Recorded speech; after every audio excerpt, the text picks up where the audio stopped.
Bonjour à toutes et à tous.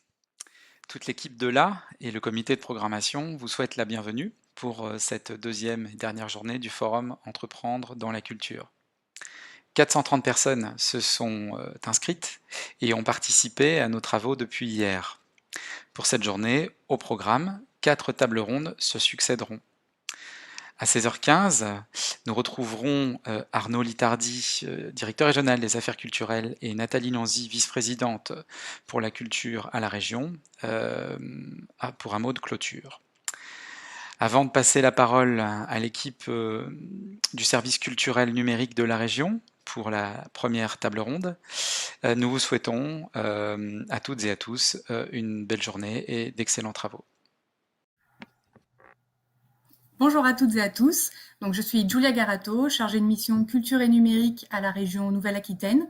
Tout d'abord, je voudrais excuser Gaëlle Gerbeau, la responsable du service numérique culturel que je représente aujourd'hui et pour lequel je travaille, qui, pour des raisons techniques, n'a pas pu introduire cette table ronde. Je vais tenter de me faire sa porte-parole. Donc, depuis de nombreuses années aujourd'hui, la DRAC et la région Nouvelle-Aquitaine mènent des expérimentations pour accompagner les opérateurs culturels dans l'appropriation du numérique. La région a même fait le choix, comme je vous le disais, de créer un service dédié, le service numérique culturel. Nous sommes tous basés à Limoges. Vous pouvez retrouver nos différentes missions sur notre site numérique-culturel.fr, sur notre page à propos. Et également sur le site, retrouver toute l'info-ressource que l'on met à disposition des opérateurs professionnels et les différents outils éditoriaux que l'on peut déployer.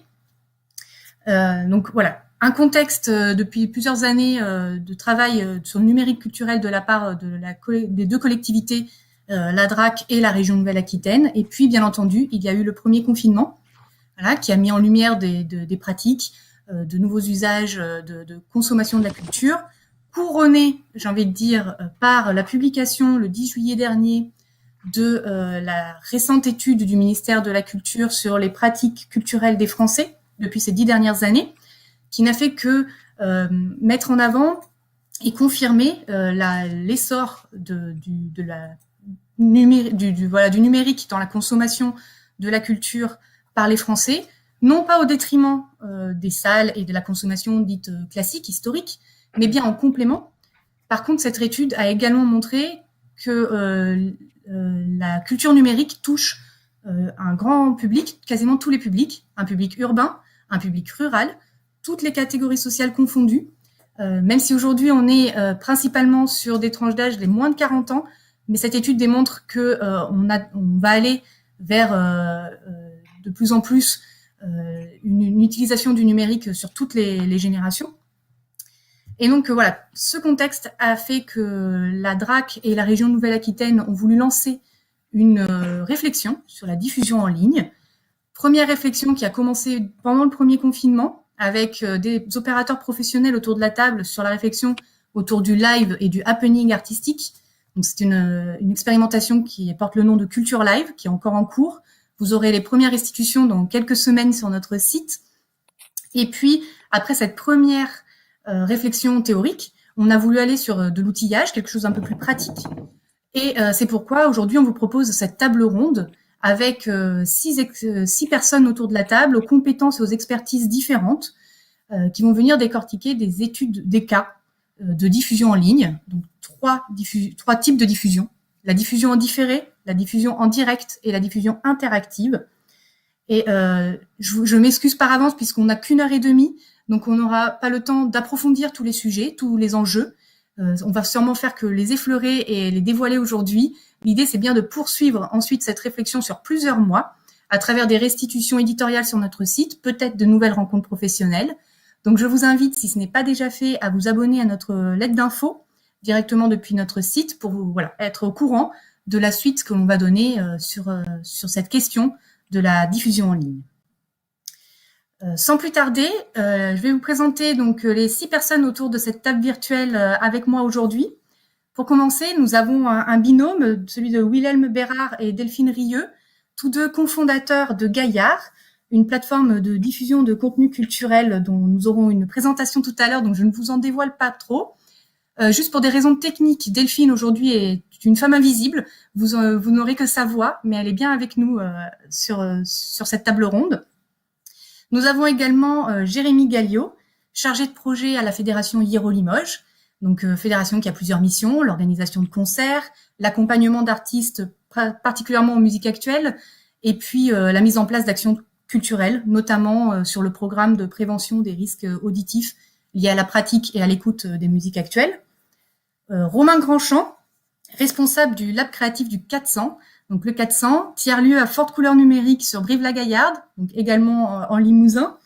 Donc Romain est chargé de production de formation, mais également vidéaste et réalisateur et travaille pour des productions partout en France.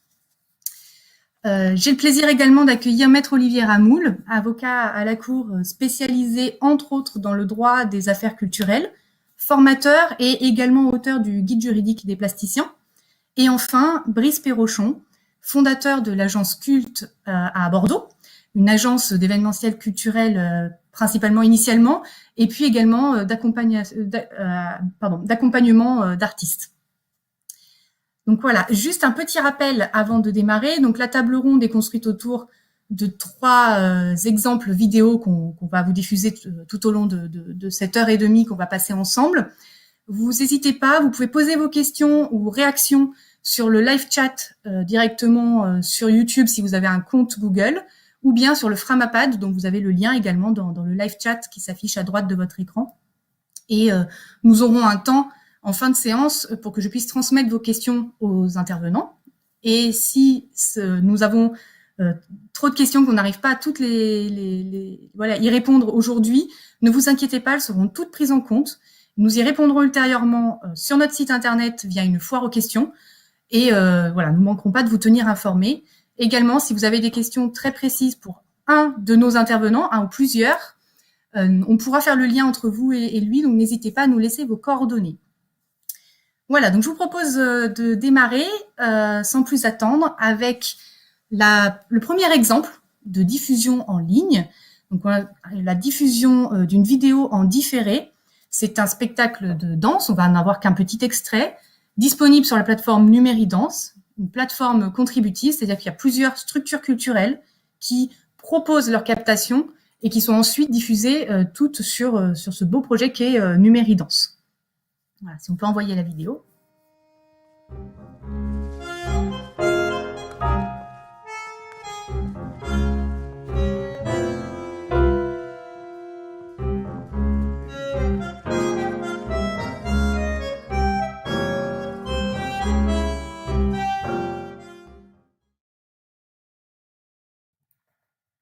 Très bien. Donc, avant de commencer à décortiquer cet exemple, j'aimerais peut-être que l'on débute avec une petite mise au point juridique avec vous, Maître Ramoul. Pouvez-vous nous faire une petite piqûre de rappel sur les droits d'auteur en ligne et puis particulièrement nous expliquer le cas précis de ce type de plateforme, donc comme je disais, contributive, qui agrège plusieurs contenus qui viennent d'autres structures pour nous expliquer quelles sont leurs obligations en termes de droits d'auteur et de rémunération des artistes. Oui, bonjour. Peut-être qu'avant tout, il faut faire un petit rappel. Une impression qu'on a, c'est qu'avec le numérique, il y a eu des changements d'habitude de consommation, des changements d'habitude de diffusion, en fait, et par ce biais-là, en fait, on a l'impression que le droit d'auteur ne va pas répondre, en fait, aux exigences, en fait, ou en tout cas à cette nouvelle consommation et à cette nouvelle diffusion.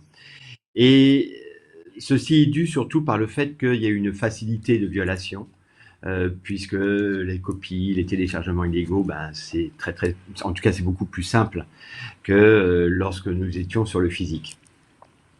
Donc, mais sur le plan juridique, il n'y a aucune antinomie en fait entre le droit d'auteur comme on le connaît aujourd'hui et avec avec ce nouveau mode de diffusion qui est en fait assez récent, puisque je dirais que tout ce qui est diffusion par des plateformes, etc., on est à l'âge de la préhistoire presque, ça fait 20 ans, et il y a encore beaucoup de choses à faire, et il y aura beaucoup de choses qui vont être faites. Donc aujourd'hui, on est vraiment en cours de réglementation, d'accords qui peuvent se faire avec avec les différents acteurs. Alors, la première chose déjà que je voulais dire, c'est que par rapport à cette vidéo, on ne parlera pas du spectacle vivant, c'est-à-dire le fait qu'un artiste soit rémunéré pour l'exécution de sa prestation. Je dis bien l'artiste, hein, pas l'auteur. Là, aujourd'hui, on ne parle que de la création, c'est-à-dire que des droits d'auteur, de la création d'une œuvre de l'esprit. Alors, comment s'appliquent ces droits d'auteur? D'abord, il faut une œuvre originale. Cette œuvre originale, c'est un peu subjectif, c'est un peu complexe, puisque on exige en fait d'elle qu'elle soit en fait empreinte de la personnalité de l'auteur, et de façon un peu plus souple, qu'il y ait une démarche arbitraire, personnelle du créateur. Alors, vous voyez, dans cette vidéo, par exemple, la personne qui a fait les costumes, on pourrait très bien la considérer comme une personne comme une technicienne. Elle va être payée en salaire, bon, parce qu'elle va être un peu sous les ordres du chorégraphe. Elle n'aura pas de démarche personnelle arbitraire, mais on aurait très bien pu considérer la costumière, ou en tout cas la personne qui va faire les costumes, comme ayant créé une œuvre, c'est-à-dire une œuvre originale, qui est une démarche personnelle. C'est la même chose pour un monteur. Le monteur, lui, il peut tout à fait faire un travail technique, mais on sait très bien que dans un film, le monteur réalise le film par sa personnalité. Et le montage peut être considéré comme une œuvre. Et donc, dans l'un ou l'autre des deux cas, vous voyez, on se retrouve devant une œuvre, devant une création originale, et là, on va appliquer les droits d'auteur. On ne se retrouve pas devant une œuvre originale, et tout simplement, c'est une prestation, et on va l'exécuter par le versement d'un cachet, d'un salaire, voilà. Donc, il faut d'abord qu'il y ait une œuvre originale. La deuxième chose, c'est que cette œuvre originale va être exécutée. Elle va être exécutée, alors là, c'est pour cela qu'on va parler un peu du spectacle vivant, mais de bien faire la distinction. C'est-à-dire que l'exécution de cette œuvre, c'est l'interprétation. L'interprétation, là, en l'espèce, des danseurs, ça peut être dans un film, des comédiens, etc. Et cette interprétation, il va falloir qu'elle soit également originale. Je vous donne l'exemple, par exemple, du Schmilblick de Coluche avec Guy Lux. Les héritiers avaient demandé les héritiers de Guy Lux avaient demandé en fait d'avoir des droits, en fait, d'être rémunérés parce que Guy Lux avait fait une interprétation. Et donc les juges ont considéré que cette interprétation n'était en fait pas quelque part originale puisqu'il jouait tout simplement son rôle. Donc vous voyez. L'interprétation doit avoir quand même un caractère original. Il faut savoir que dans le cas qui nous intéresse, cette interprétation va devoir être fixée. Il va y avoir une captation. Et c'est à partir du moment où cette interprétation, cette exécution de l'œuvre va être fixée sur un support qui va être diffusé, que là, on va parler de droit voisin. Donc, lorsqu'on est devant une œuvre, on va parler de droit d'auteur. Et lorsqu'on va parler d'une interprétation qui va être sur un support numérique, on va parler de droit voisin au droit d'auteur. Vous voyez, c'est proche et assez récent. Hein. C'est la loi Lang qui a mis tout ça avec la Convention de Rome. Donc, comment maintenant va se passer, en fait, comment va se passer cette gestion des droits. Donc, comme je viens de vous dire, l'œuvre, cette création, va faire naître un droit de propriété. Pour l'œuvre, ça va être des droits d'auteur. Pour l'interprétation, ça va être des droits voisins. Ces droits vont se décomposer de la manière suivante. C'est-à-dire que, en fait, qu'est-ce que ça veut dire d'avoir des droits d'auteur? C'est avoir le monopole d'exploitation, c'est-à-dire qu'il vous permet, puisque vous êtes propriétaire de cette création, vous êtes le seul, ou les seuls, à autoriser l'exploitation de cette œuvre, c'est-à-dire la reproduction de cette œuvre et la diffusion de cette œuvre. Et vous voyez dans le numérique, eh bien on a la correspondance, la reproduction, la mise en ligne, la diffusion, le téléchargement, le streaming.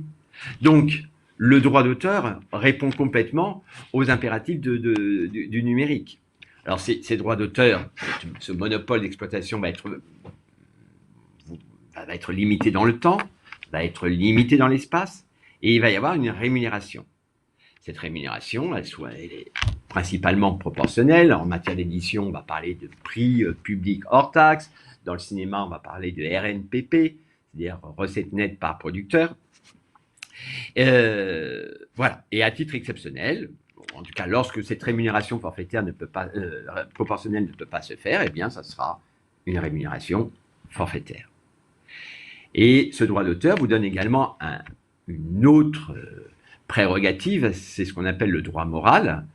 Le monopole d'exploitation, on l'intitule le droit patrimonial, et à côté de ça, vous avez le droit moral, et c'est tout simplement le fait de respecter une œuvre.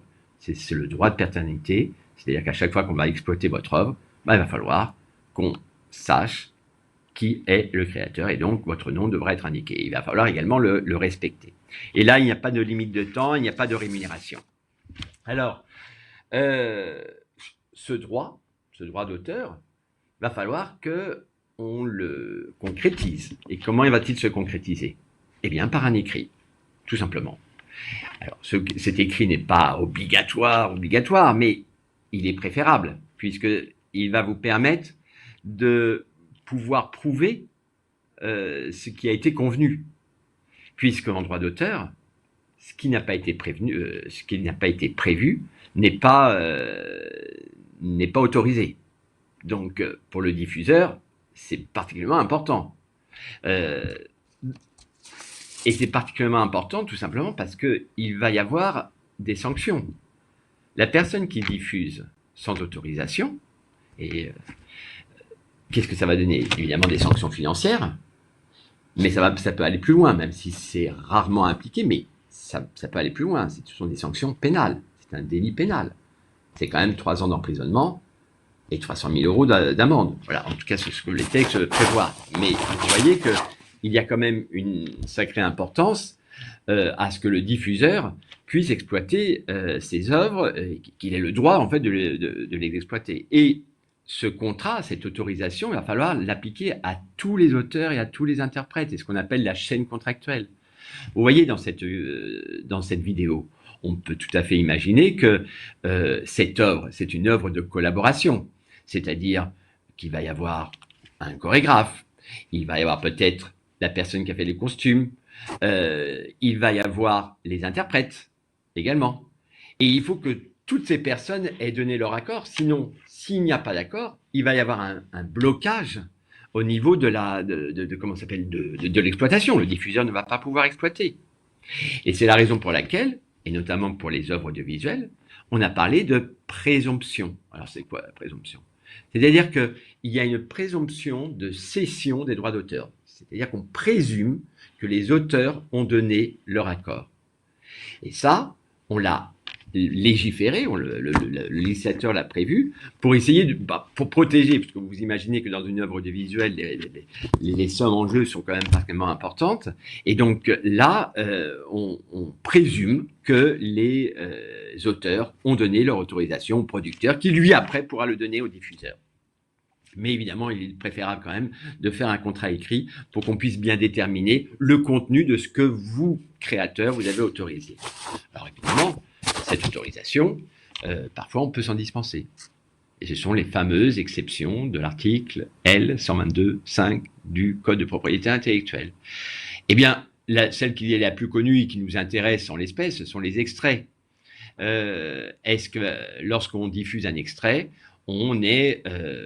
est-ce qu'on est dispensé, est-ce que le diffuseur est dispensé de demander l'autorisation? Bien oui, le législateur l'a prévu, mais simplement pour les œuvres littéraires. Et ça a été assez cadré par la jurisprudence.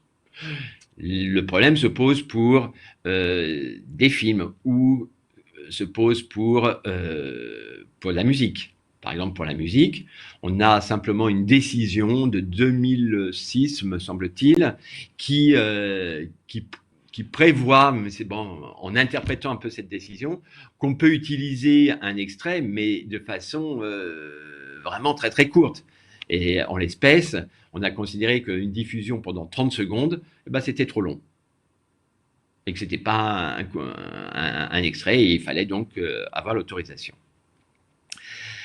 Alors, une fois qu'on a fait cet écrit, ben, on va penser à la rémunération, évidemment. Et en matière de droit d'auteur,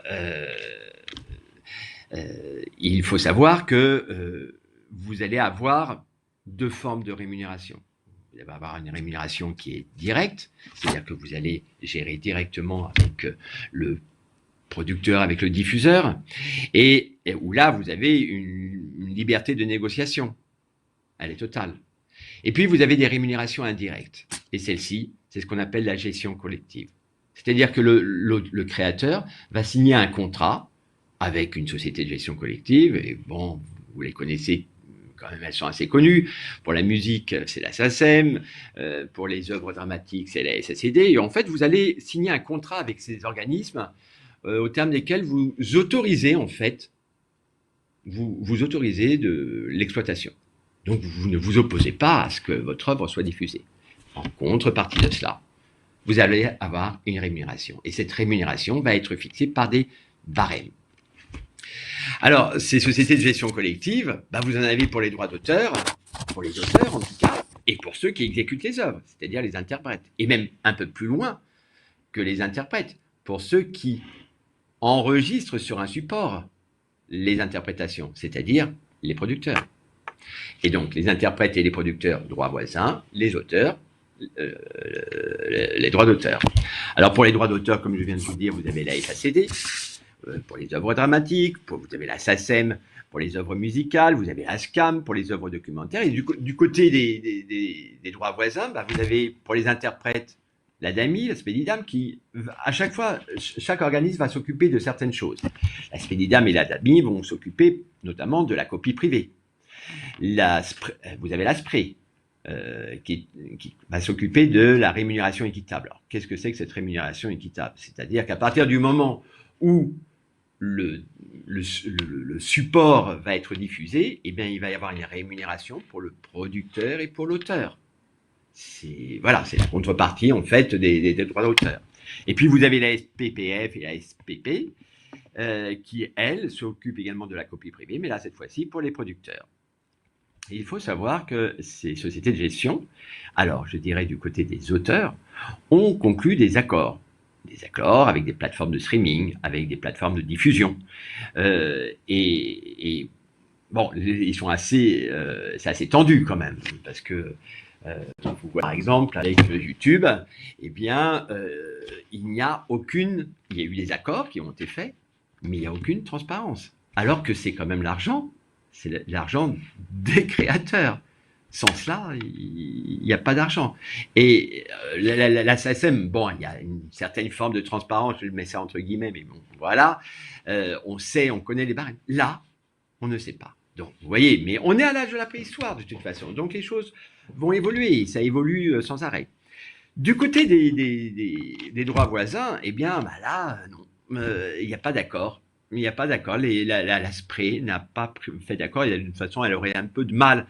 La SPRE, c'est la société qui s'occupe des rémunérations équitables. Elle aurait du mal, pourquoi? Parce que elle est très en lien avec la SACEM. Elle n'a pas cette initiative. Elle collecte, parce que pour collecter cet argent, bah, il faut savoir quelles sont les personnes qui sont inscrites. Et évidemment, la SPRE, elle n'a pas de répertoire, elle est très récente, alors que la SACEM, elle existe depuis 1852. Donc, elle a un répertoire immense et elle sait gérer ça. Donc, qu'est-ce qu'elle fait? C'est que la SPRE demande en fait à la SACEM, quand vous allez chercher de l'argent pour les droits d'auteur, vous allez les chercher également pour les interprètes. Et la SACEM, après, reverse à la SPRE qui s'occupe de la rémunération équitable. Quoi qu'il en soit, c'est que au niveau des interprètes, il n'y a pas d'accord. Il n'y a pas d'accord. Donc, comment ça se fait? C'est le producteur, c'est le distributeur qui va devoir aller voir ces plateformes et qui va devoir gérer ça de gré à gré, comme si c'était une rémunération directe. Il n'y a pas de gestion collective à ce niveau-là. Mais en ce moment, il y a des négociations. Tout se fait. On est en train de discuter de tout cela. Donc, ça va se faire. Et je suis très optimiste pour que ça se fasse. Mais voilà, il faut du temps. Et puis, il faut surtout que les créateurs s'investissent, interviennent. Et notamment, là, pour le coup, les artistes interprètent. Alors, concernant maintenant cette application au numérique, et notamment à cette vidéo, qu'est-ce qui se passe? On voit une plateforme, en fait, cette plateforme, c'est le diffuseur, qui doit être autorisé à exploiter. Donc, il va falloir qu'il y ait un contrat entre cette plateforme et puis les créateurs, en tout cas. Et en respectant cette chaîne contractuelle des droits voisins et des droits d'auteur, c'est-à-dire distributeur, producteur, interprète. Ça, c'est du côté de l'interprétation. Du côté des auteurs, il va falloir respecter, s'il y a un éditeur, l'éditeur, l'auteur. Donc, il va y avoir ce respect-là. Ces plateformes vont devoir respecter ça. Parce que, comme je vous l'ai dit, si elles ne le respectent pas, qu'est-ce qu'ils ont comme au-dessus de la tête? Ils ont tout simplement des sanctions civiles et des sanctions pénales. Et même si vous, créateurs, vous, interprètes, vous n'allez pas solliciter ces possibilités, ces demandes financières, en tout cas, elles sont susceptibles d'être condamnables, ces plateformes. Alors, comment va se faire cette rémunération? Mais évidemment sur la base de la reproduction et de la diffusion, et notamment du streaming et du téléchargement, dont on sait que les sources pour ces plateformes, c'est quoi? Ce sont les abonnements et la pub. Il n'y a pas 36 moyens pour avoir de l'argent. Donc, voilà. Alors, ces modalités de rémunération, comment ces plateformes vont payer? Eh bien, évidemment, par rapport aux artistes, comme je dis, artistes, ce sont les interprètes, les producteurs.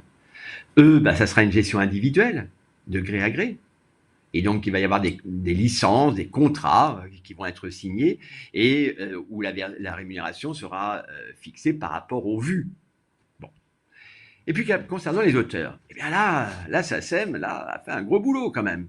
Et donc, ils vont signer directement des accords avec Dailymotion, avec YouTube, avec Numéridance notamment, mais pas que la SACEM, il y a également la SACD aussi qui s'y met. Et notamment lorsque, on verra ça tout à l'heure d'ailleurs, mais bon, en tout cas voilà, ce sont des accords Et du côté des auteurs, eh bien eux, c'est de recevoir cet argent, mais bon, voilà, c'est la SACEM qui va le faire. Et ils vont, alors, il y a cette idée du côté des auteurs pour les plateformes de se dire, oh là, il faut à tout prix que je protège mon œuvre. Il faut déjà ne pas s'obséder avec ça, parce que bon, votre œuvre, vous pouvez la protéger, elle va être diffusée. Ce qui est important pour la rémunération d'un auteur et d'un artiste, c'est de gérer sa carrière et de gérer cette rémunération et de bien comprendre qu'il y a un moment donné, il va falloir qu'il se fasse rémunérer et c'est à lui, en fait, de prendre en considération tous les éléments de gestion individuelle et de gestion collective. Mais bon, en tout cas, il y a cette histoire de rémunération. Alors, nous avons plusieurs façons de protéger son œuvre. Vous avez les DRM, les Digital Rights Management, qui sont en fait des empreintes que vous mettez sur votre fichier support. Vous avez les revendications Content ID que YouTube utilise. Et puis, vous allez pouvoir demander l'enlèvement de supprimer la vidéo lorsque celle-ci a été diffusée et d'informer également la SACD ou la SACEM qui, elle, ne fera pas le nécessaire pour l'enlever, mais ira réclamer, en fait, tout simplement l'argent. Donc voilà, de façon très très schématique, ce que je peux dire par rapport à la propriété littéraire, donc aux droits d'auteur et aux droits voisins. Merci beaucoup. Maintenant que nous avons des bases communes, un socle juridique commun sur cette question de la diffusion en ligne, j'aimerais qu'on rentre un petit peu dans l'analyse de ce premier cas, de cette première vidéo, avec toi, Romain, et ton regard technique, en fait, sur les enjeux et peut-être les difficultés d'une captation d'un spectacle sur scène, d'un spectacle scénique. Ok, oui, bonjour à tous. Donc effectivement, comme l'a rappelé Julia, moi je vais intervenir vraiment sur l'aspect technique de la captation et sa qualité, on va dire, même si ce terme est très subjectif, mais en tout cas de ce point de vue technique et quelle va être la perception qualitative des utilisateurs, quelle va être aussi, qu'est-ce que ça va induire aussi pour les artistes, pour les salles de spectacle, voilà. Euh, je voulais remercier Maître Ramoul parce que son introduction là sur les droits est extrêmement importante et là une partie de mon intervention va rejoindre des points qu'il a abordés.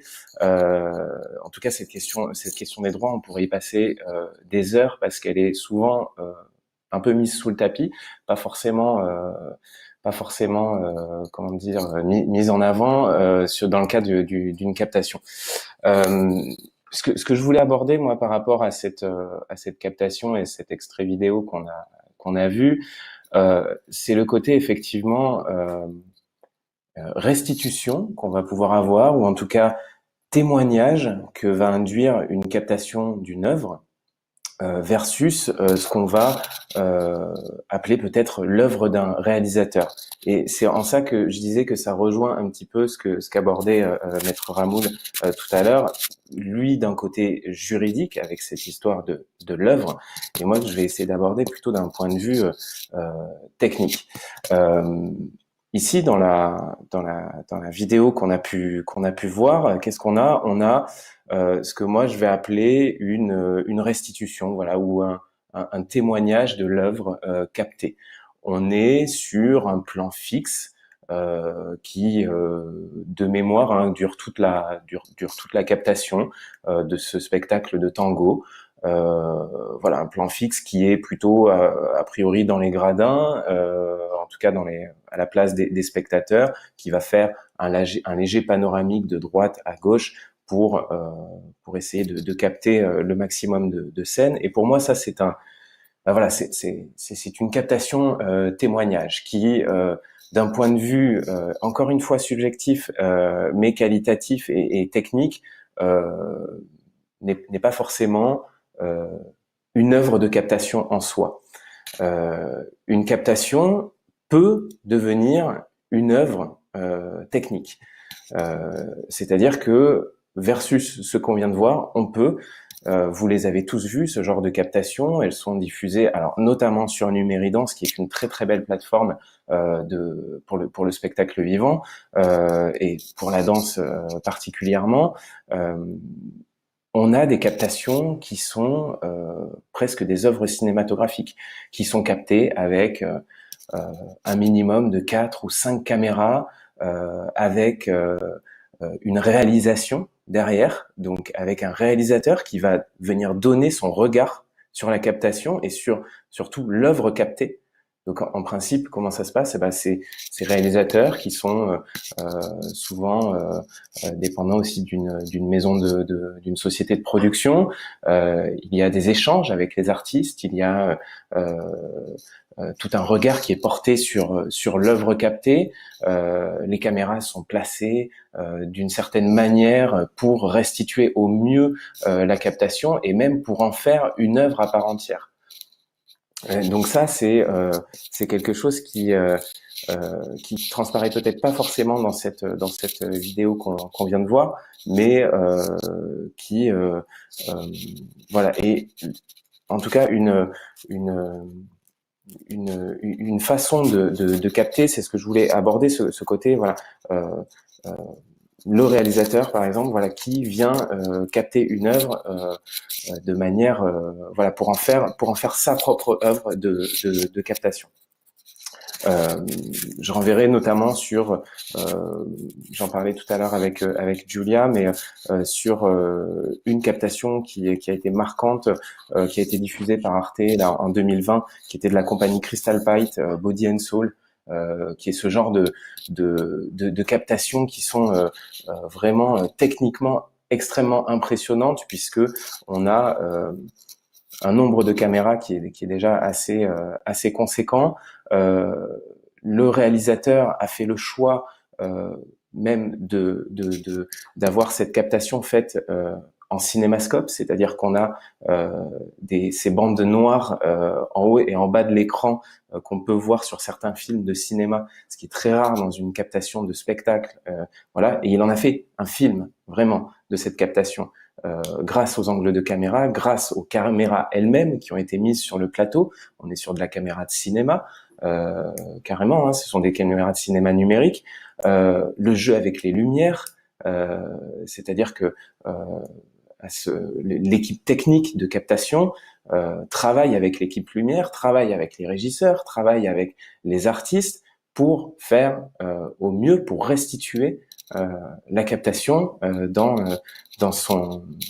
toute sa dimension, et même plus que ça.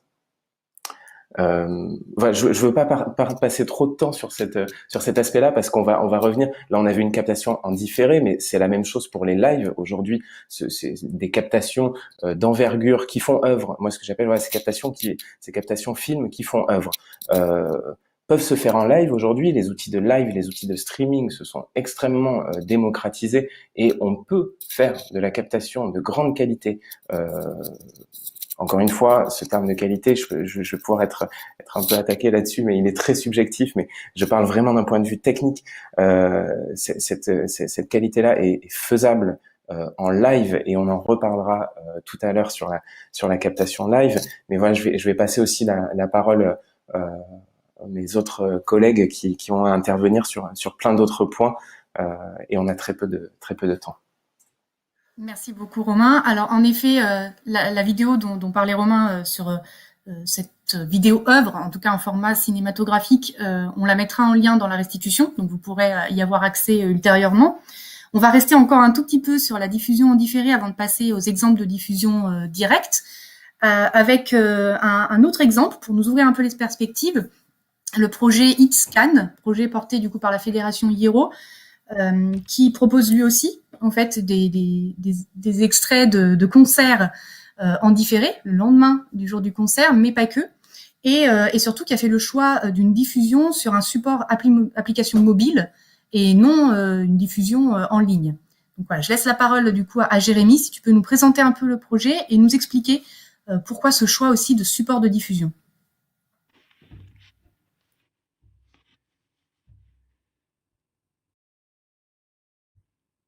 Pour le temps d'allumer le micro, bonjour.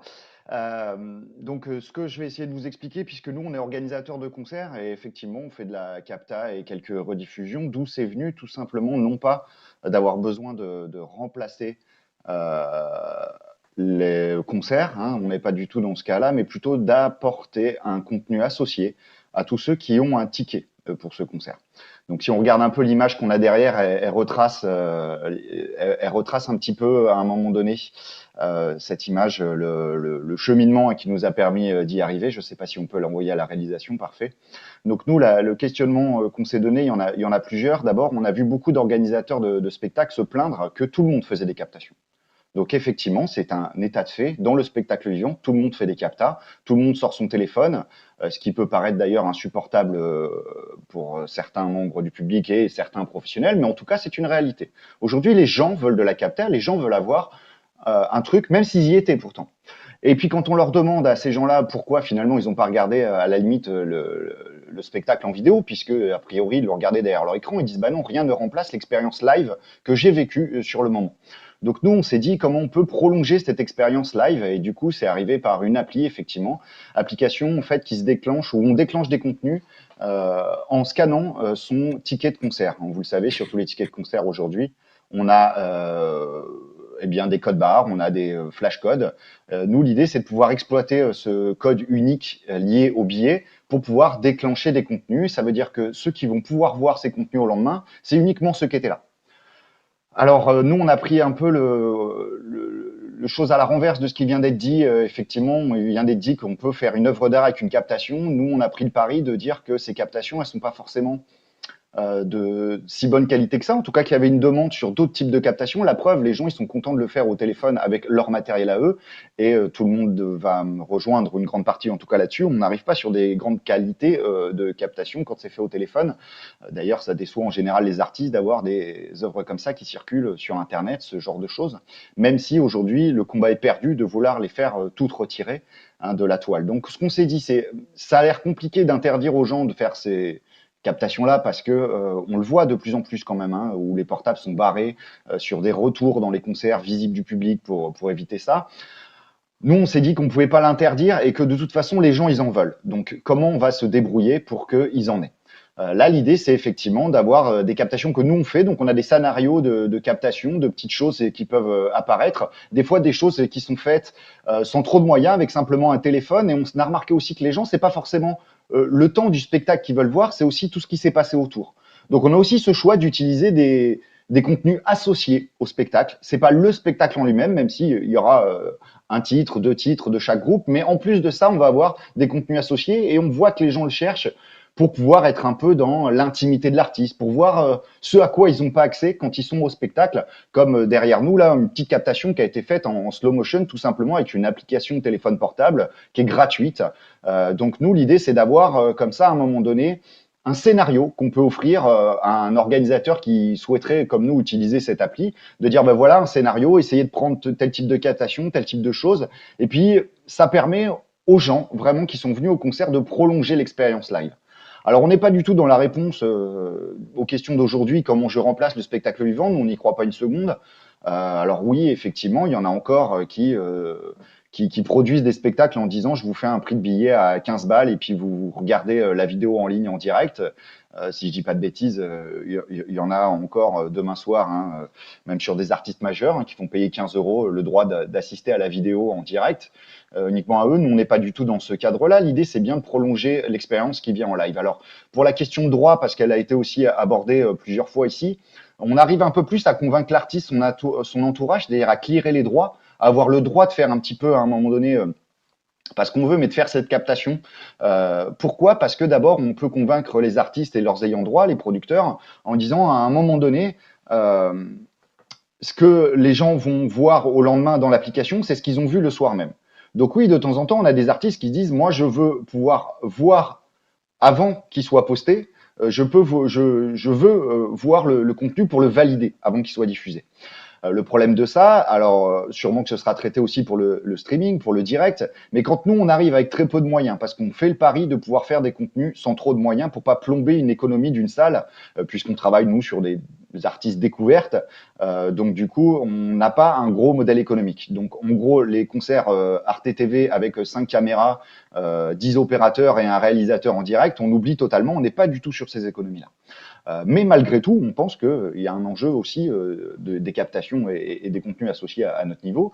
Donc du coup, pour convaincre l'artiste, c'est de dire, voilà, seuls les gens qui te verront, c'est ceux qui étaient là. Peut-être tu as fait un pain sur tel morceau, mais les gens l'ont vu, le pain, ils étaient là. Et puis, il y a l'idée, évidemment, de ne pas avoir que cette captation, des contenus un peu associés. Alors, sur des captations, on a essayé d'être innovant. Il y a eu des choses qui ont pu être écoutées et captées tout simplement en binaural, donc avec quelqu'un qui se balade dans la salle, voilà, pour que les gens revivent ce qu'ils ont. Et puis, des contenus associés, comme on voit derrière nous, là, la petite interview, mais pas l'interview sérieuse, etc. C'est l'interview en loge, 3 minutes avant la montée sur scène. Encore une fois, quelque chose de capté très simplement, avec 3 transitions toutes faites, un texte qui s'affiche. Nous, le but, c'est que tout ça soit monté dans la soirée pour que dès le lendemain, les gens puissent, en scannant leur billet, avoir accès à ça.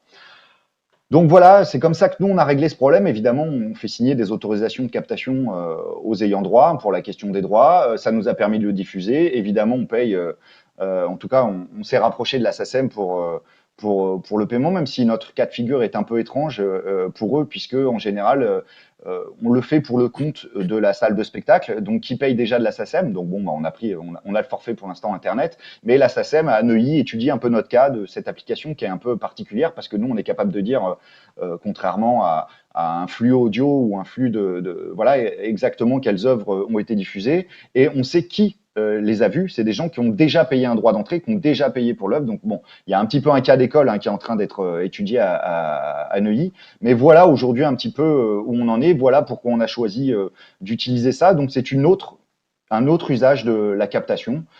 Voilà, c'était pour présenter un petit peu le projet. Je pense qu'on y reviendra, ou en tout cas, on échangera avec les autres en fonction de leur projet à eux. Exactement, merci beaucoup. Je vous propose de passer tout de suite aux exemples de vidéos en direct parce que le temps tourne.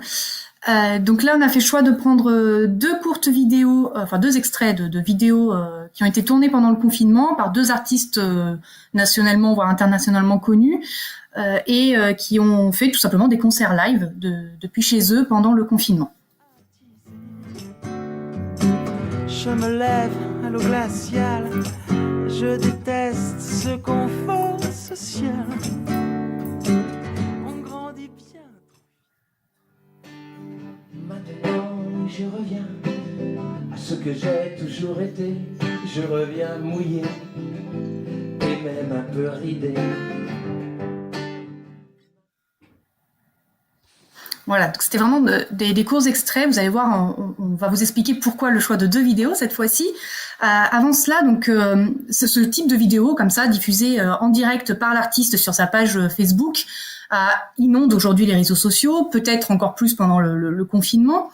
Dans tous les cas, je voulais revenir, maître Olivier Ramoul, sur ces questions en fait. Lorsque l'artiste diffuse en direct sur les réseaux sociaux, est-ce que les droits d'auteur s'appliquent de la même façon qu'on l'a vu tout à l'heure pour une diffusion en ligne classique sur les plateformes ou pas? Et comment peut-il prétendre à une rémunération sur ces vidéos qui potentiellement sont partagées des milliers de fois? Alors, en ce qui concerne les droits d'auteur, en effet, il va pouvoir en avoir puisque la SACEM, en tant qu'auteur, a signé des contrats, des accords en fait avec ces plateformes, notamment YouTube, Dailymotion, Facebook également. Il y a donc des accords qui sont faits et ça va être la SACEM qui va récupérer ça, et notamment pour les live streams. Avec le Covid, la SACEM a mis en place en fait une déclaration à faire directement en fait à la SACEM. Donc on déclare son live stream et là on est rémunéré, je crois que c'est 76 € ou un truc comme ça, bon, ça peut aller jusqu'à 200 ou 400 € et c'est 0,0001 centime par vue. Bon, voilà, c'est une source de revenus. C'est tout. Bon, voilà. En ce qui concerne maintenant l'interprétation, bah là, c'est comme je vous l'ai dit, il ne faut pas trop rêver sur ça. Mais bon, pour Jean-Louis Aubert ou pour Mathieu Chédid, le problème, c'est que bon, ils sont auteurs-compositeurs. Maintenant, concernant le partage en fait de ces vidéos, eh bien, ce partage de vidéos, évidemment, il peut les gérer, lui, en tout cas, à partir du moment où il va les mettre sur des plateformes. Et là, donc, il se fera rémunérer par le biais des droits d'auteur. Et ça sera toujours la même chose. Droits d'auteur, interprétation, droits d'auteur, oui, la SACEM, interprétation. Bon, bah, il faut passer par un producteur ou, en tout cas, essayer de négocier directement avec la plateforme. Voilà. Mais en tout cas, mais il n'aura pas plus de rémunération que ça, en tout cas. Et le partage, comme disait Jérémy, c'est que ça va être assez difficile de bloquer des copies illégales. Alors bon, après il faut être derrière et vérifier à chaque fois. Mais voilà, alors, en tout cas le principe c'est que il y aura une rémunération par la SACEM et la SACEM essaye d'intervenir en fait le plus possible, où il va y avoir encore des évolutions, et il va y avoir encore des évolutions du côté des interprètes à partir du moment où il y aura un investissement et une prise en partie de tous les acteurs en fait de l'interprétation et des producteurs en tout cas. Très bien. Et du coup, j'avais une question croisée pour Brice et Jérémy, puisque vous êtes tous les deux accompagnateurs d'artistes. J'aurais voulu savoir si vous avez un petit retour d'expérience à nous faire sur le ressenti des artistes que vous pouvez accompagner face à cette pratique de diffusion comme ça brute en fait de leur œuvre sur les réseaux sociaux, et comment vous les accompagnez dans cette période, alors particulièrement pendant le premier confinement, mais on est à nouveau dedans, où on ressent un petit peu cette urgence des artistes à maintenir le lien avec leur public, voilà, quitte à faire de la vidéo brute avec leur smartphone dans leur salon, quoi. Peut-être que Brice, du coup, vous voulez commencer ? Ok, bonjour à tous. Par rapport au ressenti des artistes, déjà nous on a fait le choix de refuser l'urgence. On est en tant que producteur, on n'a pas voulu et on n'avait pas forcément les moyens artistiques non plus de répondre à une urgence et de poster quelque chose qui devait par notre métier être de qualité. Par rapport au ressenti des artistes, en fait, il est assez hétérogène parce que ça dépend des artistes, ça dépend de la relation aussi qu'ils ont par rapport au numérique. Pour schématiser, pour nous, il y a deux ensembles. Il y a ceux qu'on va dire issus du schéma traditionnel. On a vu Aubert, on a vu Chédid. Moi, j'interprète ce qu'ils font comme un moyen de communiquer, comme un moyen de développer, de garder certes le lien, mais de communiquer avec leur public. Il y a d'autres artistes, je crois que c'est Jérémy qui en parlait, qui refusent cette relation au digital, avec effectivement l'interdiction de filmer leur show, leur spectacle. Il semble que Foresti dans ce cas-là. Donc bref, sur ces artistes du chant traditionnel, en fait, chacun a un regard et une appréhension du média digital qui lui est propre. Et nous, dans ce cas-là, notre boulot, c'est de les accompagner, soit dans lui faire découvrir les potentialités de ce que peut lui apporter le numérique, soit effectivement travailler ce duo réalisateur-scène. On parlait de l'œuvre filmée potentielle qui peut être intéressante. Ça, c'est notre travail d'accompagner l'artiste dans s'il le souhaite évidemment, dans cette relation numérique. Mais il y a un second ensemble d'artistes, c'est ceux plus récents qui sont nés dans le web, parce que là, on parle de ceux qui sont nés dans le chant traditionnel et qui sont allés sur le web. Mais il y en a qui sont nés sur le web et qui sont venus dans la sphère, on va dire, réelle. Lily Allen, Arctic Monkeys, en France, Grégoire, Irma, c'est que des gens qui n'ont pas été repérés dans le métro, mais qui ont été repérés sur Internet. Et eux, forcément, leur rapport, il est complètement différent. Leur rapport au digital est complètement différent. Et évidemment, les performances qu'ils vont donner, ou en tout cas ce qu'ils vont faire du digital, va être complètement différent. On peut parler des youtubeurs. Derrière chaque youtubeur aujourd'hui, enfin en tout cas les plus avancés, il y a une boîte de production. Derrière chaque Instagrammeur, il y a une équipe photo. S'il y a 10 ans, en fait, la sphère Internet, la sphère de production de contenu Internet était assez amateur. Aujourd'hui, elle s'est vraiment professionnalisée. Et forcément, par rapport à la perception des artistes, la question que vous me posiez, et nous, notre accompagnement, c'est complètement différent et on va s'adapter finalement à la culture que chacun a et à l'appréhension que chacun a de ce média. Et du coup, si je dois Jérémy, est-ce que tu as quelque chose à ajouter? Oui, si je dois effectivement rebondir avec les artistes qu'on accompagne. Alors d'abord, on a eu des artistes un peu déçus par le fait de se retrouver seuls face à leur caméra, sans le public qu'ils portent, sans cette expérience live. Je reviens sur ce terme-là qu'on a identifié pour l'appli, mais voilà, des audiences moyennes, voire très décevantes. Même ceux qui ont fait des expériences sur le payant, aujourd'hui, les gens n'étaient pas vraiment prêts à payer, par exemple, pour du streaming de très bonne qualité. Du coup, même quand c'était un live stream sur Facebook spontané d'un artiste dans son salon, les audiences étaient plutôt moyennes, à part au tout début, où vraiment les gens ont voulu tenter l'aventure. Et puis quand on regardait un peu pour les quelques artistes qui l'ont fait, on a des temps de connexion où les gens se connectent au début parce que finalement le rendez-vous, en tout cas sur le papier, ça peut les séduire. Et puis en fait, le résultat n'est pas à la hauteur puisque ils arrêtent. Alors peut-être qu'il y a une question de moyens, mais vu le modèle économique, ça ne permet pas d'y mettre des gros moyens. Donc c'est pour ça que nous, nos artistes aujourd'hui repartent sur le même postulat qu'ils avaient. Oui, il faut garder le lien avec son public, mais avec des contenus associés à son œuvre. On a son œuvre, elle se joue sur scène et elle est en musique enregistrée. Et donc du coup, on va utiliser les réseaux sociaux pour faire des contenus associés. Je parle, c'est une interview, je fais un making-of d'un clip que je suis en train de tourner, je fais une petite vidéo de moi qui arrive dans le local de répète. Les gens peuvent rentrer dans mon intimité, etc. J'ai gardé ce lien. Pas de souci, mais je suis pas obligé effectivement de trahir un peu ce que j'aurais aimé de mon œuvre. Donc on continue de travailler sur les musiques enregistrées. Nous, par exemple, des artistes, on leur a proposé ce genre de choses. Ça va pas leur plaire, on sait que ça marche pas, on a abandonné le fait. Par contre, on a pu réserver des salles de spectacle et là, sur le mois de décembre, on va avoir 4 artistes qu'on accompagne qui vont aller sur lesquels on va plutôt travailler sur un clip façon live. Où là, on va avoir une capta un petit peu de meilleure qualité, spontanée, etc. Il va y avoir un clip qui va sortir et le format clip, par contre, lui, il fonctionne. On voit des centaines, des milliers de vues sur les clips qu'on ne voit pas sur l'audience du live stream. Donc nous, c'est pas le modèle qu'on a choisi, à la fois parce que les artistes sont déçus, etc. Alors après, quand je parlais, moi, de contenu de, entre guillemets, de captation d'un peu moins bonne qualité qu'on peut se permettre de diffuser, nous, on les diffuse parce qu'on a l'appli. Et ça veut dire qu'il y a que ceux qui sont allés, par exemple, au spectacle, etc., qui ont accès à ça. On maîtrise notre audience et on sait aussi, pour des questions de droit, de copie, de comment ça va être réutilisé sur Internet, on est beaucoup plus sécurisé le fait d'être dans l'appli. Et je l'ai pas précisé tout à l'heure aussi, mais comme un concert, c'est temporaire, nous, dans l'appli, c'est temporaire aussi. C'est-à-dire qu'au bout de 3 semaines après le concert, on va supprimer le contenu. Donc du coup, on n'a pas des artistes inquiétés qu'un truc va leur coller à la peau tout le long de leur carrière parce qu'on a filmé un truc qui pourrait estimer être de moins bonne qualité ou sans le geste artistique d'un réalisateur. En tout cas, voilà, pour revenir à la question, nous, les artistes avec lesquels on travaille, ont plutôt été déçus par les live streams, ont choisi d'utiliser ces canaux de diffusion qu'offrent les réseaux sociaux pour d'autres contenus.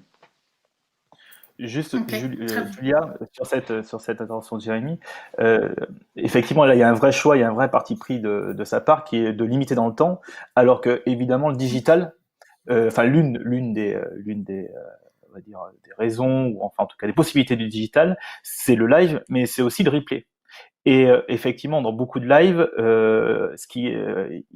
faut aussi tenir compte du replay, il faut tenir aussi compte d'une temporalité. Mais ça, c'est un choix. Le choix de Jérémy, il est tout autre, il est celui de l'instant, il est celui du moment, il est celui de la concentration des publics. Mais là aussi, il y a débat ça fait partie des choses dont on doit parler aux artistes, effectivement. Est-ce qu'on privilégie l'instantané, l'événement, ou est-ce qu'on privilégie le replay, donc le nombre de vues, la portée qu'on va donner à une vidéo? Ouais, tout à fait. Donc voilà, on l'a vu, il y a cette question des pratiques, cette question des attentes des artistes. Il y a le modèle économique abordé précédemment par Maître Ramoul.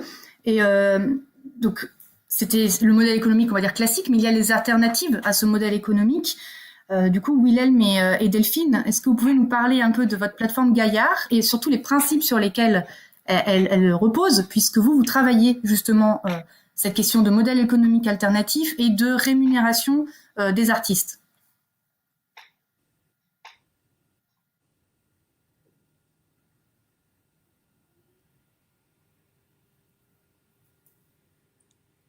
William, je pense que votre micro est coupé. 1, 2, 3, excusez-moi. C'est bon. Donc oui, bonjour à tous. Donc oui, je suis Wilhelm Bérard, je suis accompagné de Delphine Rieux. On est effectivement les cofondateurs d'une plateforme qui s'appelle Gaillard, G-A-I-A-R. Voilà, ça s'affiche à l'écran.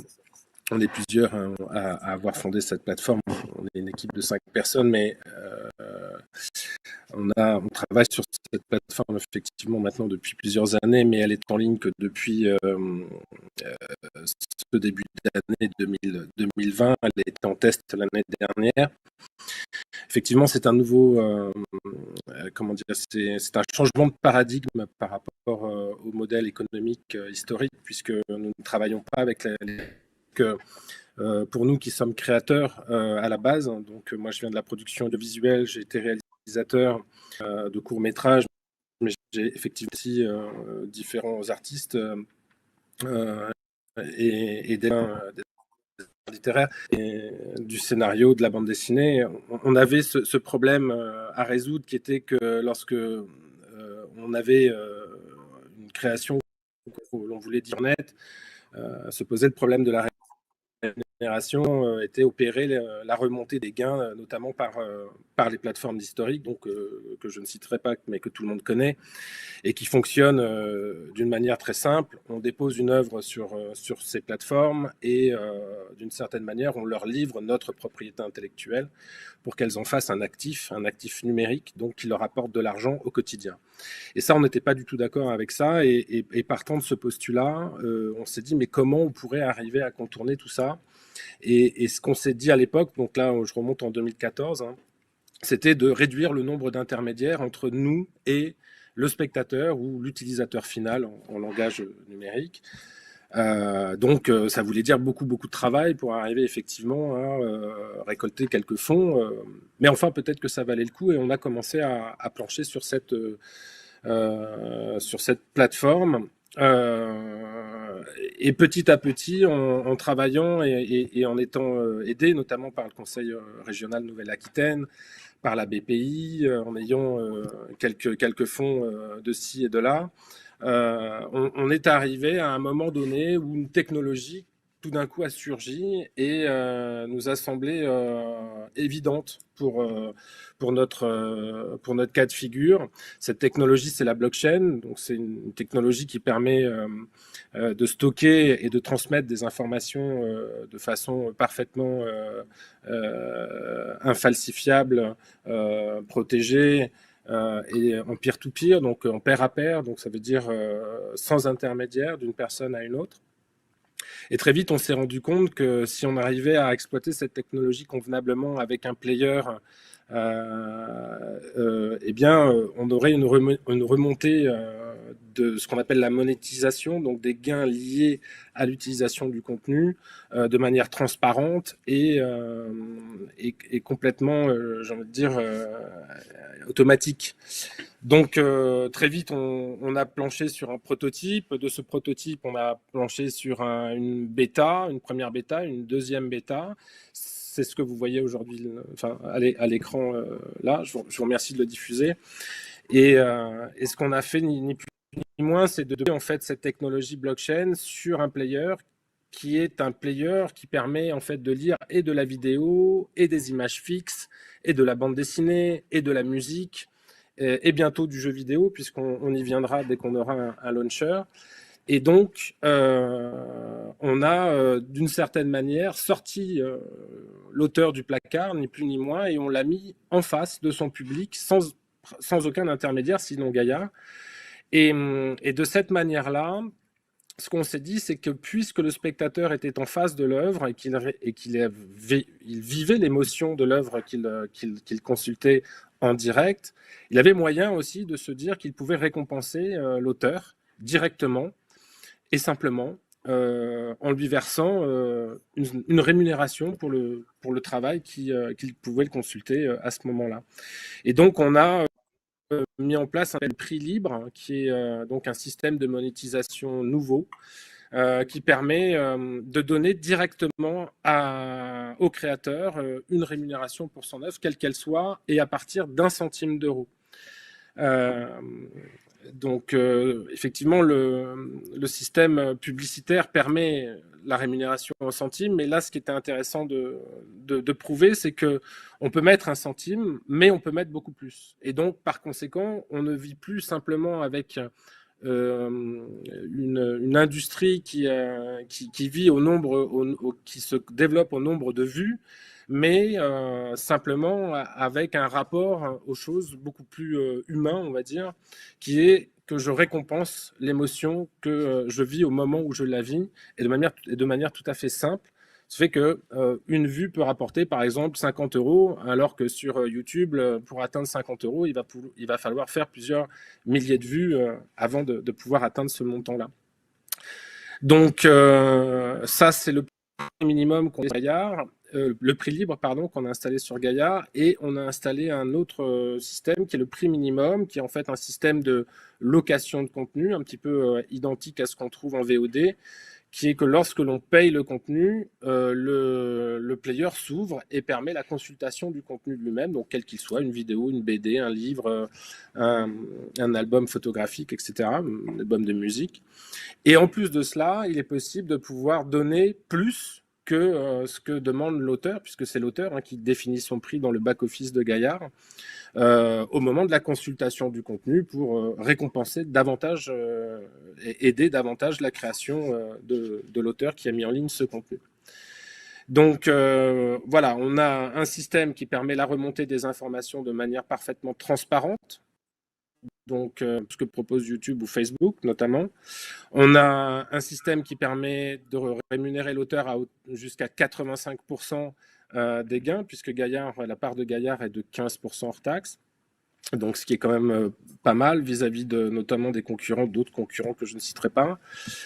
Et on a surtout la possibilité donc de protéger d'une certaine manière sa création, puisque lorsque l'on dépose son œuvre sur une blockchain publique, eh bien, on obtient un horodatage de ce dépôt, qui est une valeur juridique en soi, puisque alors on n'a pas encore tout à fait, elle n'est pas reconnue dans le monde entier, mais en tout cas, ce que l'on peut dire aujourd'hui d'une blockchain publique, c'est qu'effectivement, lorsque l'on dépose une œuvre à un moment T, eh bien, cette œuvre a été déposée par vous et vous seul. Et donc, on a un code qui s'inscrit dans la blockchain et qui peut être d'ailleurs associé à un autre code qui pourrait être, par exemple, le dépôt de votre pièce d'identité ou d'un cabis. Et lorsque vous faites un dépôt d'œuvre, en fait, on fait ce qu'on appelle un hash. Donc, un hash, un code, en fait, qui est imprimé dans la blockchain et qui dit qu'à telle heure, telle date, vous êtes le déposant de cette œuvre. Alors, évidemment, ça ne résout pas tous les problèmes, mais enfin, pour une exploitation numérique de droits d'auteur sur Internet, ça en résout pas mal, en fait. Et puisque, du coup, on peut non seulement y associer le droit d'auteur, la propriété intellectuelle, le droit moral, mais aussi, bien évidemment, le droit d'exploitation et les remontées, toute la remontée, en fait, des gains qui est liée à cette exploitation, que ce soit, par exemple, dans le cadre d'un album de musique, ou que ce soit dans le cadre d'un film ou d'une bande dessinée, etc., etc. Donc de ça, très, très naturellement, on en est venu à proposer un outil qui est le smart contract, dans lequel on va pouvoir associer différentes personnes avec différents pourcentages de manière très simple. C'est un smart contract qui permet non seulement le dépôt de propriété intellectuelle, mais aussi de résoudre en fait la répartition des gains ou clé de répartition. Donc on définit des pourcentages pour chaque partie prenante à la création de l'œuvre, quelle qu'elle soit, et on finalise et on fait un dépôt blockchain. Et ainsi, toutes les transactions qui vont être liées à cette œuvre sur notre player vont être tracées sur une blockchain publique, vérifiable, consultable, comme un grand livre ouvert public. Et ainsi, la confiance est de nouveau, rassurée entre toutes les parties prenantes à tous les étages d'une production, notamment, ou d'une diffusion, ou d'une distribution. Voilà le principe fondamental de Gaillard, donc, qui est effectivement de pouvoir mettre en avant les œuvres des artistes, tout en leur rassurant une rémunération équitable, compte tenu du travail qu'ils fournissent pour créer de l'émotion vers leur public. Voilà. Donc cette plateforme évolue évidemment de jour en jour, puisque là on a une version bêta donc qui permet ce que je vous ai dit, donc l'exploitation, la protection, l'exploitation, l'authentification et la rémunération. Et là on sort un module de live donc qui s'appelle Gaillard Studio. Qui permet effectivement d'associer ces smart contracts à une captation, par exemple, de spectacles vivants ou de conférences, de lecture, etc. Et nous auront là très prochainement un test. Le premier live sortira le 29 novembre prochain avec un groupe qui s'appelle les Lehman Brothers, donc, qui vont faire une prestation scénique en live sur Gaillard le 29 novembre à 18h, donc dans une salle de concert sans public, et qui sera retransmise gratuitement sur Gaillard, mais le procédé de prix libre sera bien évidemment en place et permettra à quiconque de pouvoir laisser un tips pour l'équipe technique qui va filmer cette captation, mais aussi pour le groupe, tout en pensant bien évidemment à la part SACEM, puisque le groupe est sociétaire de la SACEM, et bien évidemment nous comptons nous rapprocher des sociétés de gestion, que ce soit dans la dramaturgie ou que ce soit du côté de la musique et autres. Donc ça, c'est les prochains développements que nous allons mener et les prochains rapprochements que nous allons mener très prochainement. Voilà, sur ce module de live, on aura la possibilité notamment de faire des avant-premières, c'est-à-dire d'associer des médias à un live, par exemple de présenter un film et de lancer le film juste après. On aura la possibilité de faire des conférences avec des intervenants à droite et à gauche, mais de la même manière rémunérés, des concerts, on pourra, et puis par la suite, on pourra également y associer, c'est en cours de développement, là ça sortira pas ce mois-ci, mais c'est prévu pour les prochaines semaines à venir après décembre, de pouvoir vendre du merchandising directement associé au live. Donc les groupes pourront mettre en ligne et proposer à la vente toute leur gamme de merchandising ou contenu associé, hein, puisque effectivement on parle de contenu ou œuvres associées qui peuvent être effectivement des interviews, des clips et des goodies en vidéo, etc., etc. Voilà le portrait de cette plateforme innovante qu'est Gaillard, encore une fois qui est soutenue par le Conseil régional Nouvelle-Aquitaine et la BPI. Je vais peut-être laisser la parole à qui parlera un peu mieux de moi du segment littéraire. Delphine? Oui, vous Alors, du m'entendez? coup, juste, je vous interromps juste une petite minute, Delphine, avant de vous laisser la parole. Il nous reste vraiment pas beaucoup de temps pour avoir aussi la place pour les questions. Donc, si vous pouvez juste me faire une petite présentation très très courte. Oui, je voulais juste ajouter deux petites précisions. C'est que sur le smart contract, on peut associer tous les droits voisins, vraiment tout ce qu'on veut dessus. Donc ça résout ces problèmes-là. Et puis pour le live aussi, on peut l'enregistrer automatiquement pour qu'il soit ensuite diffusé en replay si les artistes le veulent ou pas. Et de lier les smart contracts. Peut-être que tu peux parler du fait de lier les smart contracts les uns avec les autres qui répondent notamment à oui, on va pouvoir prochainement aussi lier les smart contracts entre eux. C'est-à-dire que par exemple, une personne veut faire une vidéo, elle a besoin d'utiliser une musique ou un extrait d'un livre ou ce qu'elle veut, elle va pouvoir lier les smart contracts entre eux avec donc des pourcentages qui seront définis entre les participants, et donc la rémunération se fera directement via l'exploitation, via Gaillard. Donc voilà, et puis oui, on va pouvoir faire des avenants aussi au contrat, puisqu'une fois que le contrat est fait, des fois on souhaite le modifier, donc ce sera possible.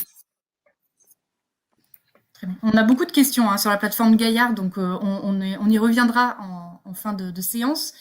J'aimerais peut-être du coup lancer la troisième vidéo et dernier exemple qui nous permettra d'aborder la question des attentes du public.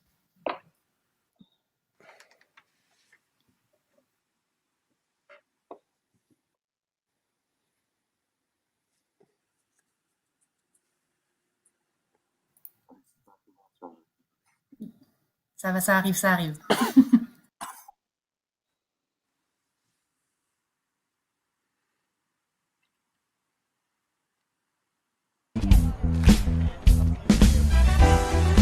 Broken hearts everywhere, from stepping on love we don't care. Somebody tell me what we gon' do.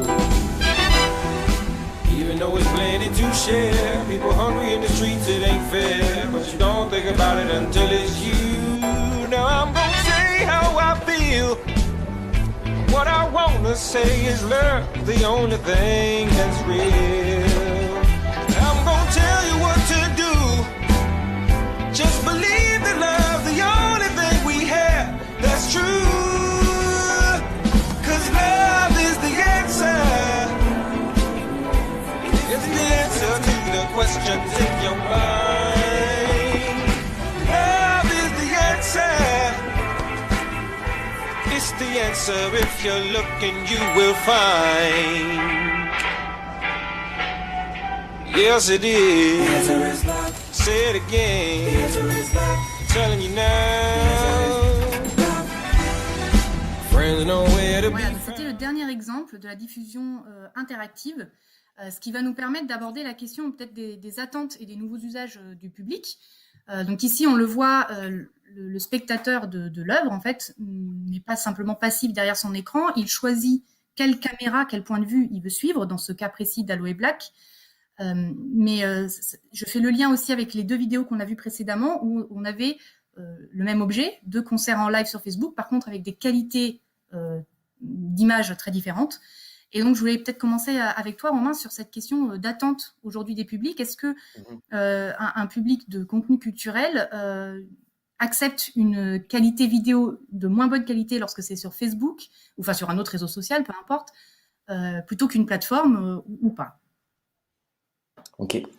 Là, on va toucher à des thèmes très vastes sur qu'est-ce qu'attend le public. Je sais pas, je serais bien bien mal placé pour dire ce qu'attend aujourd'hui le public. En tout cas, on peut voir ce qui est diffusé aujourd'hui, ça c'est sûr, et les différentes qualités. Du coup, je vais essayer d'être court parce que on est très avancé dans l'heure. Je voulais revenir et faire le lien avec tout ça sur plusieurs choses, sur ce que disait Jérémy tout à l'heure, ce qu'a dit également Brice sur refuser l'urgence, et qui va rejoindre un peu ce qu'on a vu là et ce qu'on appelle donc du coup la qualité, qui encore une fois est très subjective. Ce que disait Jérémy aussi sur le fait que oui, ils font du contenu associé ou ce qu'ils peuvent appeler du contenu augmenté avec très peu de moyens.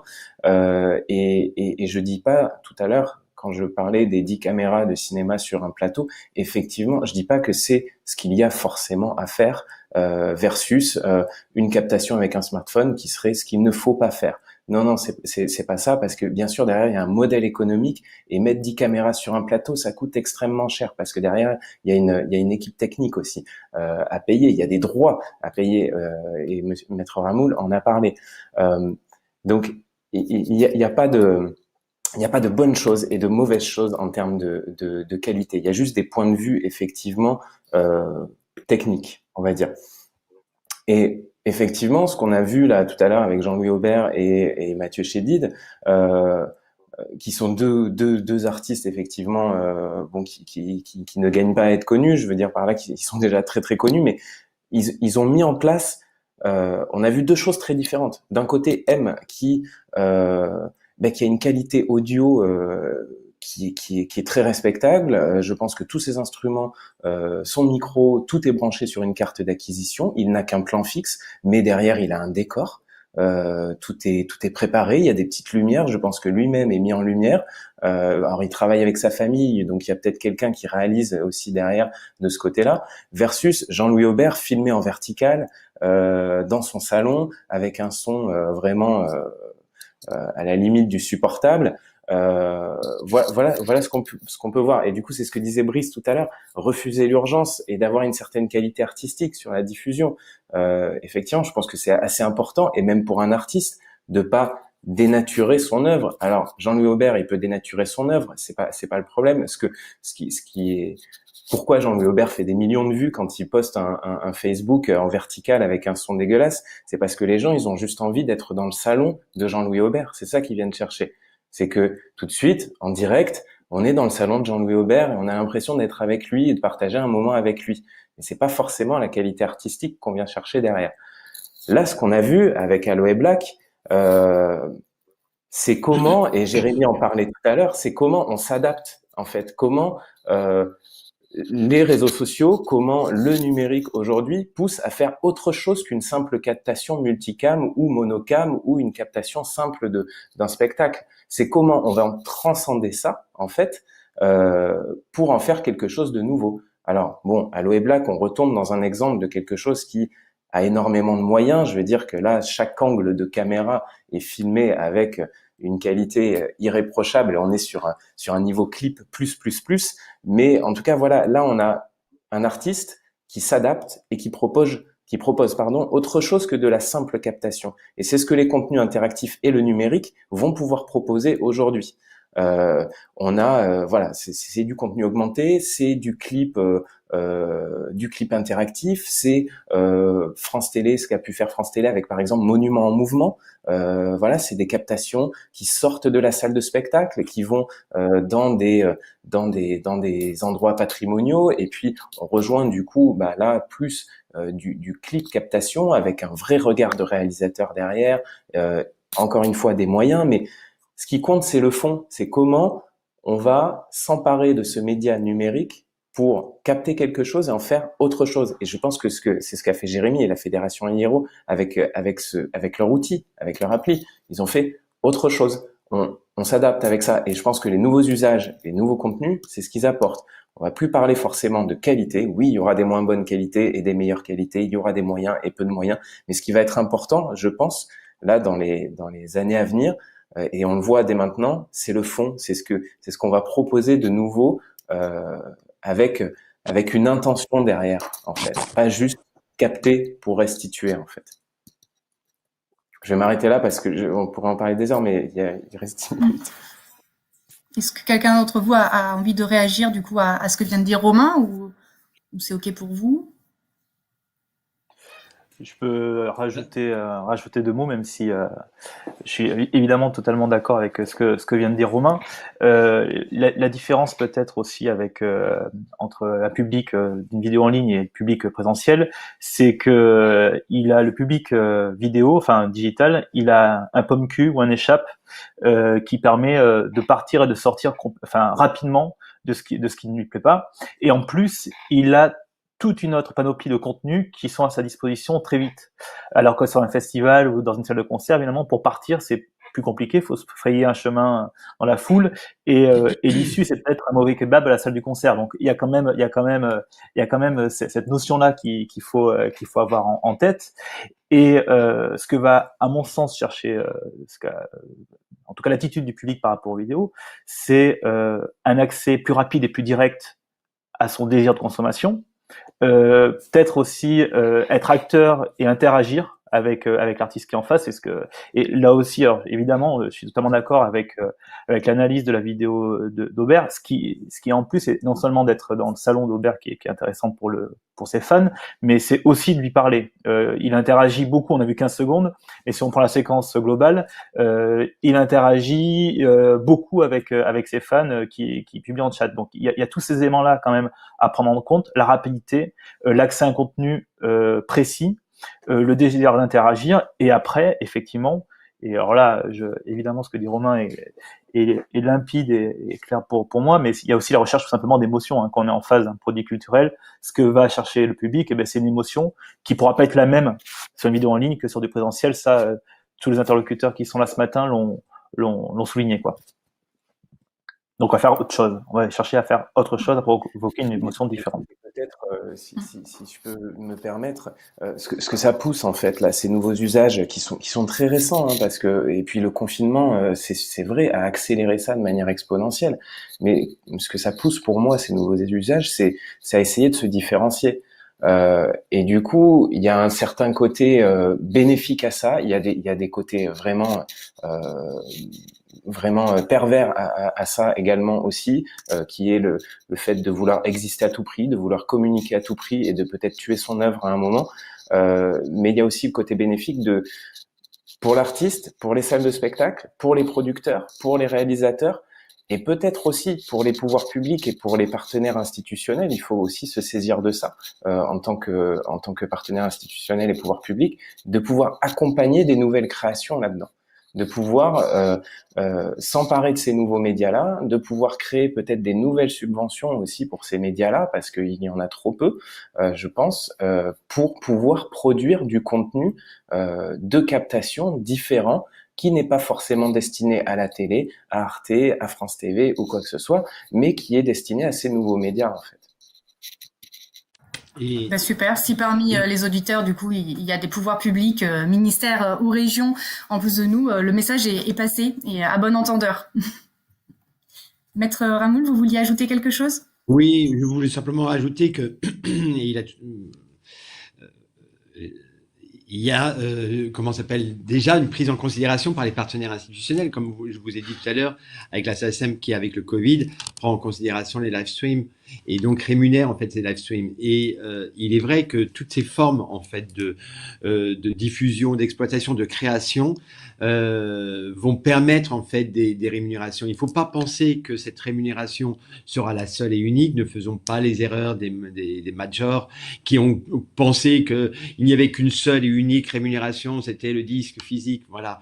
Eh bien non, aujourd'hui il y a une multitude de rémunérations et l'artiste-auteur doit surfer sur ces différentes rémunérations qui existent, où les partenaires institutionnels interviennent dans les négociations et tout cela est en mouvement. Regardez par exemple, alors là c'est vraiment quelque chose de juridique, mais la copie privée, il y a une rémunération sur la copie privée. Or, en tout cas pour les artistes et pour les auteurs.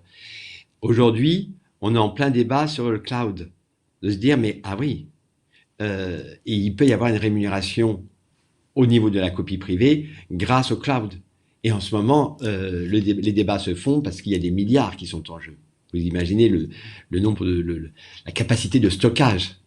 et le retour. Alors en ce moment, vous avez toutes les grandes les acteurs gérant ce cloud qui empochent tout l'argent, mais il y a une part qui est nécessaire aux créateurs, puisqu'ils ont droit à une rémunération par le biais de la licence légale de la copie privée.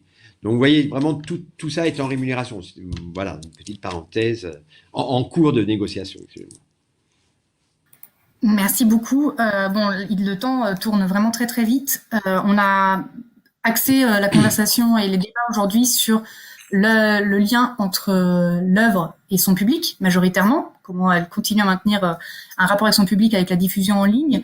Mais quand on parle de diffusion, on entend aussi maintenir le lien sur toute la chaîne de production du spectacle vivant, donc diffusion au sens propre du terme, diffusion dans le spectacle vivant. Et c'est ce sur quoi vous travaillez, Brice, avec notamment la mise en place d'une nouvelle plateforme. Est-ce que vous pouvez me la présenter vraiment en 2 minutes J'ai bien compris pour ouvrir des perspectives sur peut-être un débat futur. Ouais, pas de souci. Tout simplement, oui, le confinement. Alors nous, on est événementiel, présentiel au départ, même si on se digitalise vraiment, mais en tout cas, ça a balayé un peu la saison et tous les artistes qu'on accompagne, effectivement, ont eu leur saison et leur tournée balayée. Donc, on s'est posé la question de comment les promouvoir autrement, évidemment avec notamment le média digital, sachant qu'il y a une inégalité entre les territoires, que ce soit au niveau régional, évidemment au niveau national, entre province et capitale. Il y a des réseaux qui existent, mais ils sont éparpillés et pas toujours forcément connectés. Donc il y avait ça. Il y avait, on en a parlé, une problématique de maturité globale du secteur. Il y a les artistes s'approprier différemment le média numérique. Et il y a l'opportunité quand même que ce média offre de se rassembler autrement, mais de se rassembler pour se promouvoir et pour pouvoir tourner une fois que cette galère sera terminée. Donc on a imaginé un programme, une rencontre hybride, à la fois digitale et à la fois présentielle, destinée à développer et à faire rayonner ces artistes néo-aquitains pour les saisons pour la saison qui vient, j'espère, ou la suivante, quand ils pourront vraiment se reproduire sur scène. Ce programme, cette rencontre, elle s'adresse donc aux artistes, elle s'adresse aux programmateurs, aux labels, à tous les professionnels du spectacle, aux partenaires publics et privés évidemment, mais aussi aux spectateurs, parce que c'est quand même l'enjeu aussi, c'est aussi de se produire devant des spectateurs. Cette rencontre, elle a 4 objectifs, donc développer les synergies entre ces différents acteurs, promouvoir les artistes de la Nouvelle-Aquitaine, à la fois en région, mais aussi ailleurs, pour qu'ils puissent, encore une fois, tourner, les faire s'exprimer, tout simplement qu'ils puissent jouer, c'est quand même important qu'ils puissent faire, on réfléchit beaucoup, mais il faut qu'ils puissent agir, jouer, et après, ce que je disais, donc, éveiller ou en tout cas les accompagner dans leur maturité numérique. Donc cette rencontre, elle est bipède, elle a 2 dimensions. Une dimension présentielle. L'enjeu, c'était de faire en même temps dans 4 villes en simultané, avoir des showcases ouverts au public, donc avec des groupes régionaux sélectionnés, des rendez-vous B2B, tel un salon BIS par exemple qui se passe à Nantes, et des ateliers et conférences. Donc ça, c'est pour la partie présentielle dans 4 villes. Et une partie digitale qui reposerait sur un réseau social éphémère qu'on est en train de monter, où chacun des publics que j'ai mentionnés pourrait créer son profil de manière à se balader dans l'événement multi-ville, donc via une carte, une map interactive, qui puisse aller voir les contenus, qui seraient streamés, l'ensemble des contenus, qu'elles soient conférences, concerts, et pouvoir échanger avec les différents interlocuteurs où qu'on soit en région. On pourrait être à Tulle et parler, programmer sur un concert ou un festival à Bayonne ou à Saint-Jean-de-Luz. Donc tous ces éléments-là, c'est des outils au service de la rencontre des professionnels de la culture, donc des artistes scéniques. L'idée, c'est que ça sorte en 2021, donc l'année prochaine, pour aider à sortir de cette impasse qu'on connaît aujourd'hui de manière un peu accélérée. J'espère que j'ai été assez court pour présenter le projet. C'est super. Et clair quand même. Merci beaucoup. Oui, tout à fait. Enfin, du coup, j'espère que ça ouvre les perspectives, que ça éveille votre curiosité à tous ceux qui sont en ligne avec nous. Le sujet, comme je vous le disais, n'est pas clos, en tout cas pour le service numérique culturel. On continuera à travailler ce sujet sur plusieurs mois. On a beaucoup de questions, donc on ne pourra pas toutes les traiter aujourd'hui. N'hésitez pas, on les mettra sur notre site sous forme de foire aux questions. On aura réponse à tout, je vous le promets. Je vais juste en prendre 2 ou 3 très rapidement. Il reste qu'1 minute, donc je vais super vite. Pour info, il y a plusieurs questions sur Gaillard, des questions sur les supports, les les objets que vous pouvez accueillir. Par exemple, est-ce que Gaillard peut accueillir un webdoc et des pièces de théâtre? Willem, le micro est coupé. Oui, tout à fait, bien sûr. Le pièce de théâtre, webdoc, sans aucun problème. Je vous invite à vous rendre sur la plateforme. Alors, vous pouvez nous écrire à question au pluriel @gaillard.com, GAIAR.com. De toute façon, quand vous allez sur la plateforme, si vous vous baladez un peu, vous trouvez des liens pour communiquer avec nous. Je vous invite à vous inscrire. Une fois que vous êtes inscrit, déjà, nous, on peut avoir votre mail, puisque vous rentrez votre mail au moment de l'inscription. On a une page Facebook, bien évidemment, vous pouvez communiquer avec nous directement via le Messenger de Facebook. Donc la page Facebook, c'est Gaillard, GAIAR. Donc il y a une page française que vous pourrez donc trouver. Et en tout cas, vous êtes bien évidemment. Les gens peuvent s'inscrire sans passer par nous, hein. Ils s'inscrivent et ils posent leur contenu. Donc après, ils posent ce qu'ils veulent. Nous, on n'a pas de droit de regard dessus. Enfin, faut que ça reste dans le cadre de la loi, mais voilà. D'accord, il n'y a pas de comité de sélection, c'est ça que vous voulez dire? On a un statut d'hébergeur, on n'a pas de statut d'éditeur. Donc effectivement, vous pouvez déposer ce que vous voulez dans le cadre des conditions générales d'utilisation de Gaillard, qui vont bien évidemment dans le sens de la diffusion et exploitation de contenus culturels. Super, ça répond à plusieurs questions qui ont été posées. On est en version bêta, mais quand la version 1 va arriver, on va avoir plus de sous-catégories. Là, on est encore juste audiovisuel, musique, mais on va avoir plus de sous-catégories pour tout ça. Okay. Bon, on vient de m'accorder 4 minutes supplémentaires, c'est super. Je vais encore vous transmettre quelques questions. J'en ai une très pratique. Est-ce que vous avez connaissance si la SACD a déjà passé des accords avec des plateformes de diffusion et si oui, lesquelles? C'est une question pour qui ça? Je sais pas qui peut y répondre, peut-être. Vas-y, Willem. Maître, c'est très certainement pour vous. Pour moi, je ne peux pas dire. En tout cas, il est certain que la SACD a passé des accords. Par exemple, notamment avec Numéridance, avec Dailymotion. Voilà. Donc, mais après, c'est aussi aux plateformes de s'adresser, en tout cas, lorsqu'on crée une plateforme, et ça, Willem en parlera certainement mieux que moi, sur les démarches qu'il faut faire, qu'il est en train de faire, et évidemment, auprès de la SACEM, auprès de la SACD, etc. Ok, on me dit que c'était la dernière question. Je vous remercie vraiment tous chaleureusement d'avoir répondu présent aujourd'hui et participé à cette table ronde. Merci à tous ceux qui nous ont suivis. Restez connectés pour avoir la restitution de tout ça et je vous promets qu'on va faire quelque chose de plus approfondi. Il y a eu plein de thématiques et plein d'enjeux qui ont émergé aujourd'hui et qui sont intéressants à approfondir. Dans la restitution, il y aura également les liens vers tous les exemples qu'on a pu mentionner pendant cette table ronde. Des éléments de présentation aussi de la plateforme que Brice est en train de monter en ce moment pour que vous ayez plus d'éléments. Et puis voilà, merci à tous. N'hésitez pas à vous inscrire à notre newsletter sur notre site numérique-culturel.fr et je vous dis à très bientôt. Merci. Merci, au revoir. Merci. Merci, au revoir. Au revoir. Au revoir.